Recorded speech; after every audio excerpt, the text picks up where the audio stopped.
Jadi nyali saja tidak cukup, ukur kemampuan diri, pelajarin segala obstacle yang mengandung risiko. Selamat malam teman-teman semua, saya lagi di rumahnya Om Adi Daru, bertamu ke teman latihan, senior juga. Teman ngopi. Kita ngopi dulu kalau gitu, meskipun nggak ditawarin. Om, tadi aku goes pagi di trek MTB XC, ada kejadian crash tadi Om. Sempat nolongin juga, lalu dapat kabar terakhir hari ini korban meninggal dunia. Ya, turut berduka ya. Saya agak shock ya, karena ikut bantuin juga. Ada beberapa hal yang harus saya sampaikan, mungkin Om Adi Daru punya pendapat lain supaya berimbang. Mau pro atau kontra di daerah di konteks ini dipersilahkan. Bebas merdeka, dilarang baper. Jadi kejadiannya itu adalah ada drop, orangnya loncat, crash, lalu parah. Hasilnya insidennya itu parah, dan terakhir seperti saya bilang tadi, korban meninggal. Kalau menurut saya beberapa bukan hanya pemula ya, mungkin yang sudah lama juga mungkin ada sedikit masukan. Saya lihat dari kejadian itu sebetulnya Om, kalau menurut Om, kesalahannya ada di beberapa poin. Maksudnya begini, crash itu tidak dalam satu hal untuk kita main sepeda itu udah hal biasa Om ya. Maksudnya sering terjadi. Tapi usahakan crash itu yang lucu-lucu aja lah hasilnya, jangan yang fatal-fatal. Untuk meminimalkan supaya pernah jatuh juga ya? Saya udah pernah crash, udah pernah patah juga. Dan itu bukan, maksudnya waktu saya crash itu bukan nyubi loh saya. Bukan nyubi maksudnya. Sudah lama goes, tetap bisa terjadi crash dan patah. Karena drop. Karena mau drop, terus ada yang ganggu sedikit, lalu titik pengeremannya nggak pas, jadi dropnya nggak siap. Nah, pernah jatuh juga. Kayaknya sering saya juga lihat. Barusan kemarin di Sepeng juga jatuh. Tapi masih lucu lah jatuhnya kan. Hindarilah yang sampai fatigue atau patah. Untuk kejadian tadi Om, kira-kira ada pendapat atau saran atau apa gitu? Ada beberapa trek yang saya sampai saat ini belum berani loncat, dan memang menurut saya masih takut untuk loncat. Artinya skill saya belum cukup pede untuk loncat. Kayak kemarin waktu terakhir kita latihan di Sepik juga saya tidak ambil semua drop. Ya, padahal dulu udah pernah ngambil ya, karena lama nggak di tempat situ lagi. Sudah ngambil. Teman-teman yang lain juga waktu sampai di sana kan dia bilang, "Gini kok trek kenapa jadi tinggi?" gitu. Jadi ada faktor sebetulnya mental, faktor mungkin ya mental menurut aku ya. Jadi ketika kita tidak pede ya sebaiknya nggak usah ambil gitu. Oke. Karena kalau trek menjadi lebih tinggi kayak sih nggak mungkin, kecuali ya kena gerus air atau apa. Tapi mental kita yang menjadi lebih ciut itu kayaknya sih iya gitu. Kok agak sumuk saya di sini. Jadi bisa saya simpulkan, kalau menurut pendapat saya Om ya, lebih sebelum kita menyalahkan faktor luar atau apapun, atau ukur diri sendiri Om berarti Om ya? Iya. Ukur diri sendiri. Ya, takut ya nggak usah. Takut nggak usah. Nggak usah. Ya. Di Komporius cuek bebek. Itu jadi ada beberapa poin. Benar, kontrol untuk mengambil suatu keputusan terbesar dari diri kita. Ukur kemampuan diri sendiri. Nyali saja tidak cukup ya Om ya? Nggak cukup. Nggak cukup ya? Guling Om. Dan Om udah main lama. Dulu udah pernah loncat, itu pun keputusan nggak ngambil lagi kan. Iya. Diri kita. Iya. Gitu. Jadi sebenarnya memang kebanyakan crash kalau saya lihat sih, yang pertama adalah faktor kita skill ya, kalau bilang skill nggak mumpuni. Itu mungkin pertama dari diri dulu, dari personal dulu kan. Skill nggak mumpuni, kita nggak ngomong trek, nggak ngomong apa, meskipun treknya emang misalnya nggak bagus ini apa, kalau kita nggak mau ambil kan nggak crash. Bener kan? Ya. Nah, itu chicken way deh. Chicken way ya kan. kita nggak perlu tergesa-gesa untuk mengambil suatu keputusan harus ngambil drop, karena drop itu ada di situ terus. Tunggu aja sampai skillnya cukup. Iya. Bener ya? Sampai secara mental kita berani. Iya. Begitu ada perasaan berani, biasanya kemudian refleks jadi lebih hidup gitu ya. Sebab kalau udah takut, oleng dikit ya udah, wah jatuh nih gua, pasti jatuh. Gitu. Betul. Jadi banyak harus kita analisa dulu. Kalau saya sering kalau ngajak rombongan atau teman beberapa orang tuh, yang ngajak tuh juga memiliki kewajiban untuk menjaga supaya rombongan kita aman, betul nggak sih? Betul. Dan kita harus tahu per individunya skillnya sampai mana. Betul. Betul. Dan peserta sebenarnya juga jujur mengakui bahwa saya baru pertama kali masuk trek misalnya, atau saya sudah lama tidak bermain MTB gitu. Itu sebaiknya sih ngaku aja sih. Jadi si Marshall atau temen yang membawa kita menjadi lebih ngukurkan. Iya, betul. Menurut aku sih gitu. Selain itu, maksudnya faktor-faktor yang mungkin mengurangi atau meminimalkan supaya kita nggak terjadi crash. Yang pertama ya itu tadi ya, nyali saja tidak cukup, ukur kemampuan diri. Lalu misal kita ketemu suatu obstacle ya Om ya, Om pernah langsung ngambil apa dianalisa dulu? Kalau ikut di backtrack ya, kita ngomong di backpack. Terutama kalau di downhill kan kita ada walking track ya. Nah itu kan, itu kenapa dilakukan kan agar kita bisa membaca seberapa tinggi, seberapa curam, seberapa teknikal, baru kita bisa ambil keputusan kita mau ambil apa enggak gitu. Ya, dan terus kita mau speednya, ngukur speednya seberapa gitu ya.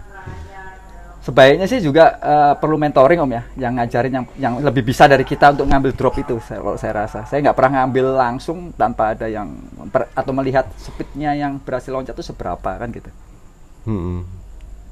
Iya. Kita nggak ngomong teknikal di sini ya. Nggak ngomong teknikal, cuman banyak faktor. Jadi yang kedua faktor luar nih. Selain dari diri kita, kebanyakan teman-teman itu ngomporin untuk ngedrop, melakukan sesuatu yang agak bahaya, ada risikonya di situ, tapi tetap dikomporin dan mereka tidak mengukur kemampuan teman yang dikomporin. Ya itu juga. Ya. Sering terjadi. Saya sering banyak lihat, misalnya saya di suatu tempat, gitu ada suatu drop, orang yang nggak kenal saya, nggak tahu skill saya sampai seberapa, nyuruh saya loncat. Loncat enggak? Loncat enggak? Saya lihat dulu. Saya lihat dulu. Yang nyuruh siapa gitu? Enggak, jangan sebut nama. Pokoknya kecuali orang yang sudah kenal sama saya dan tahu skill saya, mungkin nyuruh loncat tuh hanya untuk membangkitkan motivasi ke saya. Tapi kalau orang yang tidak kenal, sama saya, ngawur itu ya? Itu ngawur. Ngawur. Itu hanya untuk nunggu kita jatuh terus diketawain. Terus difoto ya? Iya, kalau jatuhnya lucu sih nggak apa-apa. Tapi kalau jatuhnya, karena drop itu sebetulnya jadi ngomong teknik nggak usah deh, langsung lewatin aja. Jadi karena kejadian tadi saya ingin ya sharing kepada teman-teman goes yang lain Om, baik newbie maupun enggak, yang newbie harus tahu kemampuan diri. Mungkin kita bisa lihat orang yang loncat kok aman kayaknya, karena mereka skillnya mumpuni. Kayaknya kok gampang, tapi tidak semudah itu Ferguson. Butuh proses, butuh proses.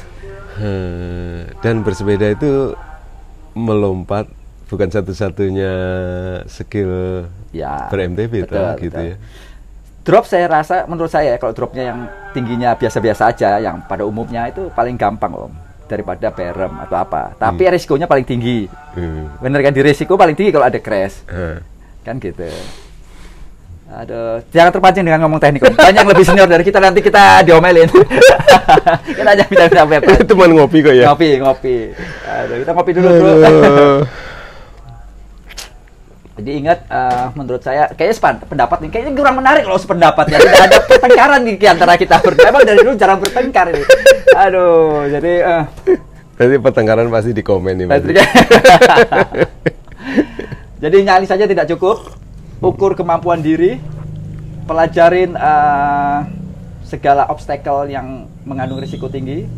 Kalau bisa jangan langsung loncat, berhenti dulu. Kalau sudah berani loncat, ulangin kembali ke atas lagi, walking track. Saya kalau bawa teman selalu bilang kalau ragu-ragu jangan. Ya. Saya bawa teman juga ada yang jatuh, Om. Sudah jago waktu itu, mau ngedrop. Mungkin ragu-ragu. Ya enggak, karena kira kepencet.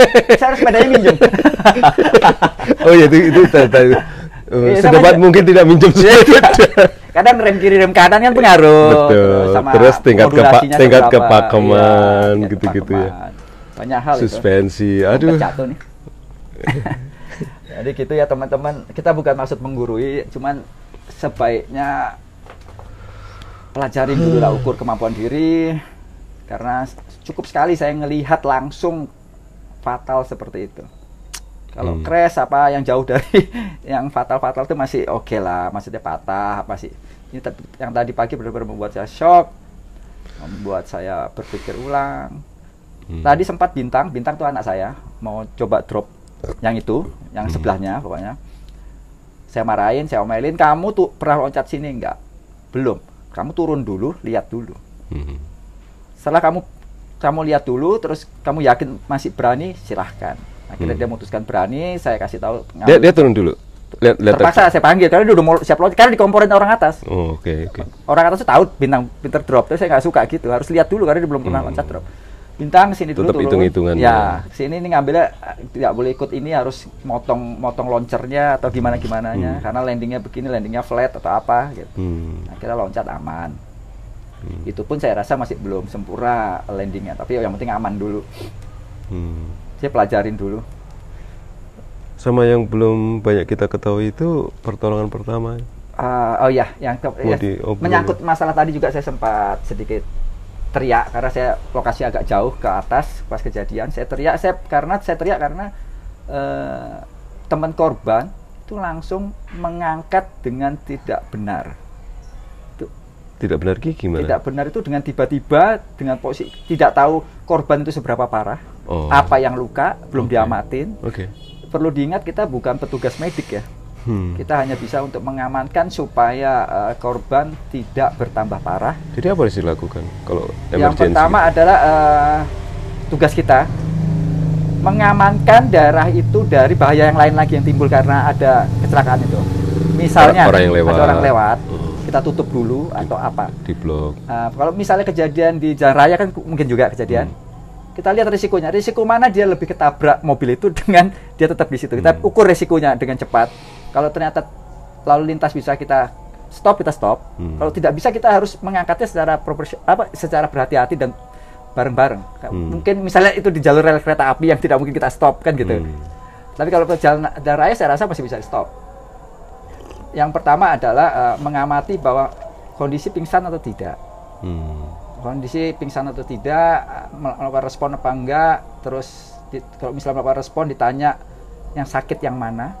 Oh, respon apa? Ya, itu ngetes responnya? Ya, respon. Dan membuat orang itu nyaman. Nyaman itu dalam artian perkenalkan diri kita kalau dia respon. Misalnya saya Reno. Namanya siapa gitu ya? Pertama kenalin diri sini dulu. Saya Reno. Oh, memperkenalkan. Ya, saya Reno. Saya SOP itu? Iya, SOP. Saya Reno, saya pernah mendapat training untuk mengatasi untuk kecelakaan pertama, pertolongan pertama. Nama siapa Bapak? Gini. Udah, dia nyaman. Oke, Bapak tenang, gini. Mana yang sakit? Kalau dilihat kondisinya oke, aman, kondisi yang dalam minor ya, bisa langsung bangun, silahkan. Jangan dikasih minum. Jangan dikasih minum itu karena nanti ada pelajarannya panjang. Jangan dikasih minum. Makanya yang penting-penting aja. Menambah shock lagi. Lalu kalau kondisi yang kedua misalnya dapat melakukan respon tapi tidak bisa melakukan pergerakan motorik, ada crash misalnya, ada patah. Kita harus tahu patahnya di mana. Kalau patah nggak bisa gerak ya? Tergantung ya. Kalau aku bilang masih bisa gerak Cuman dia mesti akan kesakitan kan. Iya. Jadi kita jangan mengangkatnya langsung, kita lihat dulu mana misalnya ada luka luar apa enggak, hal-hal seperti itu nanti ada sendirilah, lebih enak. Mungkin saya bukan punya kompetensi yang cukup, tapi saya pernah mendapat training kan gitu. Jadi saya tahu apa yang harus saya hadapi supaya apa kita lakukan supaya tidak menambah parah. Jadi yang pertama tadi memperkenalkan diri, kemudian menanyakan mana yang responnya dia seperti apa. Terus lalu kalau yang kejadian sudah aman semua, misalnya patah di mana, kita harus tahu teknik bidai misalnya. Mengikat. Ya apapun itu, misalnya kita tidak mampu mengikat bidai, ya kita tinggal yang terakhir adalah memanggil tenaga medik. Kalau lokasinya jauh? Lokasi jauh, itu kan tingkat risikonya lagi. berapa lama medik atau kita harus ngangkat. Resikonya tetap dipikirkan mana yang lebih. Asumsinya kalau medik jauh. Medik jauh, oke, mediknya lebih cepat kita panggil ke sini atau kita ke sana atau medik bisa ke sini. Resikonya ngangkat ini lebih bahaya apa enggak? Lihat dari tingkat cederanya itu. Tingkat risikonya mana yang lebih ringan kita ambil. Jadi resikonya mana lebih ringan, tim medik datang atau nunggu, kita angkat. Misalnya memang harus 2 jam, kita nunggu medik kan nunggu 2 jam karena kita ke sana juga 2 jam toh. Bener nggak? Karena tim medik akan membawa alat lebih lengkap. Nah, lalu mobilnya proper atau apa kan gitu. Nah, lalu kalau misalnya korban tidak sadar, yang kita lakukan melakukan usaha untuk menyadarkan. Yang pertama adalah kita yakinkan ini lidah tidak menutup jalur pernapasan. Biasanya kita tarik. Kalau pingsan nutup ya? Nutup biasanya. Posisi gini. Otomatis. Dia akan lemes. Gitu. Nah, kita hindari ya, kita tarik. Jadi yang diperiksa pertama adalah lidah. Posisi lidah. Posisi lidah, betul. Posisi lidah kita buka. Terus? Lalu lakukanlah CPR. Nah, jangan tanya CPR mana, saya udah lupa berapa kali. Gitu. Nah, sambil temennya bagi tugas untuk memanggil medik. Jadi jangan urut kacang gitu kerjaannya. Jadi paralel. Jadi yang satu nafas yang buatan, satu ngambil, satunya mengambil. Harus ada koordinator yang cepat yang mengambil keputusan untuk suruh ngambil siapa gitu. Jadi jangan panik lah. Penting kita punya nomor emergency ya. Betul. Itu yang kita jarang. Misalnya kita di daerah ini, daerah Tangerang Selatan Om, mana yang rumah sakit terdekat dan nomor telepon yang bisa dihubungin itu berapa yang kalau emergency gitu loh. Itu harusnya punya itu, harusnya punya. Kita tahu sendiri kan di sini agak susah. Tadi kita nelpon ambulan nggak ada yang berhasil soalnya. Akhirnya kita naikkan ke pickup.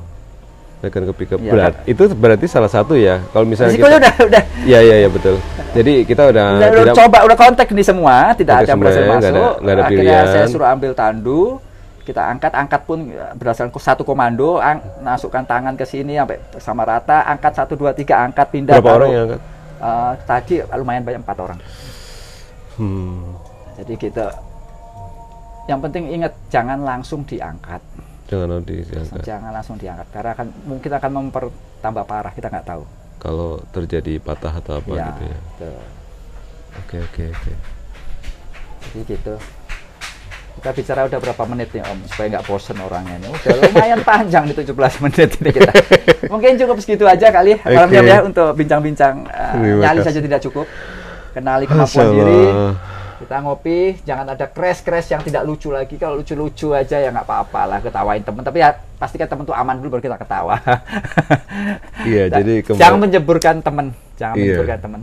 Jadi sepedaan itu cari sehat ya. Ya, fun. Cari sehat. Jangan cepatnya dulu. Kalau udah ngomong teknik lagi ke Uber nanti. Pokoknya buat nyaman dulu lah dirimu. Nambah kecepatan tuh gampang. Yang penting tekniknya udah bener, basic. Kopinya enak Om. Terima kasih. Nggak bayar kan Om?